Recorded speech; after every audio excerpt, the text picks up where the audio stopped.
Vous avez raison de souligner que ce rapport il va nous être utile, qu'il est précieux, que néanmoins il ne précise pas que nous opérons dans un contexte budgétaire fortement contraint et que évidemment s'il y a certaines mesures qui sont présentées comme étant insuffisantes, eh bien nous sommes les premiers à dire que nous voudrions aller plus loin. C'est aussi un rapport qui malheureusement ne donne pas forcément tout le temps le distinguo entre ce qui relève de la compétence du département et ce qui relève du volontarisme politique. Et en fait, quand on fait la liste, on voit qu'il y a beaucoup de recommandations qui relèvent du volontarisme politique. Donc ça, c'est une première chose. Et que en plus, il y en a beaucoup qui sont déjà engagés. Moi, ce que je veux dire aussi, c'est que c'est une très bonne nouvelle que la CRC prenne au sérieux la transition écologique. Et on voit avec ce rapport que les personnes qui travaillent à la Cour des comptes, régionale ou nationale, ont vraiment monté en compétence sur ces sujets. Et ça, c'est appréciable parce que ça va nous aider collectivement. Donc, je le disais, c'est un document utile sur lequel on va s'appuyer.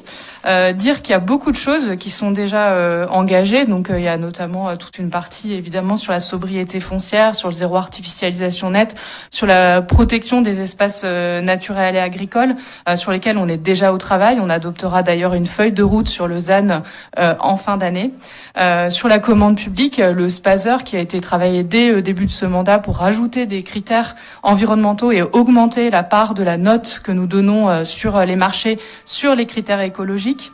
Sur la production énergétique, effectivement, le moment où a été rédigé ce rapport, nous n'avions pas complètement finalisé les décisions sur la solarisation de notre patrimoine bâti. Mais dès février 2022, nous avions lancé ce diagnostic sur la potentielle solarisation de nos bâtiments avec un diagnostic. Et là, est engagé avec Loire-Atlantique Développement la solarisation notamment de nos toitures en collège avec une programmation pluriannuelle.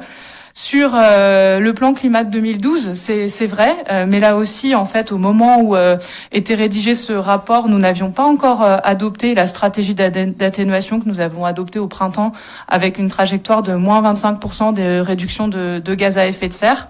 Sur les délais, sur le bilan carbone que vous pointez, ce bilan carbone, effectivement, il nous a pris un petit peu plus de temps, mais aussi parce que nous avons décidé d'aller plus loin que ce qui est habituellement pratiqué en intégrant le scope 3, donc c'est-à-dire l'empreinte indirecte, en suivant la méthodologie de l'ADEME en ce sens. Et effectivement, ce choix volontariste fait qu'on prend plus de temps, mais par contre, ça nous apporte beaucoup plus d'enseignements pour ensuite agir sur la réduction des gaz à effet de serre. Sur les espaces naturels sensibles, évidemment, nous sommes aussi en travail. Nous aimerions pouvoir aller plus loin et je suis d'accord avec ce que pointe le rapport. Mais là aussi, nous sommes contraints par le contexte budgétaire où l'ensemble des acquisitions et de la gestion que nous souhaitions, notamment par exemple des plans de gestion, etc., ont dû être reportés pour faire face à la crise. Nous travaillons notamment sur les ORE, etc. Donc il y a beaucoup d'exemples que je pourrais citer sur lesquels nous sommes au travail. Il y a néanmoins des vrais points d'amélioration qui sont soulignés. Il est indiqué la question du budget vert. Ça a été un débat en début de mandat. Est-ce qu'on devait aller sur la question du budget vert? On en avait parlé avec Ali. Les méthodologies n'étant pas complètement mûres, nous avions fait le choix de ne pas le prioriser. Aujourd'hui, ça devient d'ailleurs obligatoire, donc on va y travailler. Les améliorations sur les suivis des indicateurs, c'est vrai. La question de la cohérence entre toutes les entités. La question des critères écologiques dans le dispositif de soutien au territoire. Je pense qu'il faut effectivement aller plus loin. Et puis il y a des mesures qui sont prônées, qui sont recommandées dans ce rapport, mais qui nous interrogent un peu. Par exemple, le fait d'évaluer la capacité de stockage carbone de nos espaces naturels.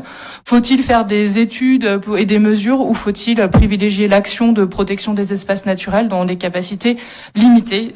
Donc ça nous interroge.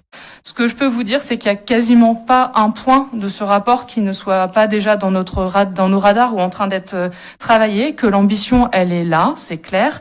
Le rapport ne mentionne pas aussi des choses que nous faisons et qui contribuent à cette transition. Par exemple, la stratégie d'adaptation au changement climatique qui est lancée et qui est réellement volontariste et sur laquelle nous répondons aussi à une attente des EPCI. Nous les recevions la semaine dernière et elles exprimaient, elles accueillaient positivement le soutien du département sur ce sujet. Donc aujourd'hui, nos principaux freins, donc on est très content de ce rapport, mais nos principaux freins, ils sont vraiment les questions de capacité, nos capacités humaines et nos capacités financières. Et même si tout le monde s'accorde à dire qu'il faut plus de financement sur la transition écologique, on le voit bien qu'aujourd'hui, malgré un peu de fonds verts, un peu d'aide ADEME et par rapport aux simples capacités du département, on veut bien y aller, mais il nous faudrait davantage de capacités. Mais nous, on est prêts.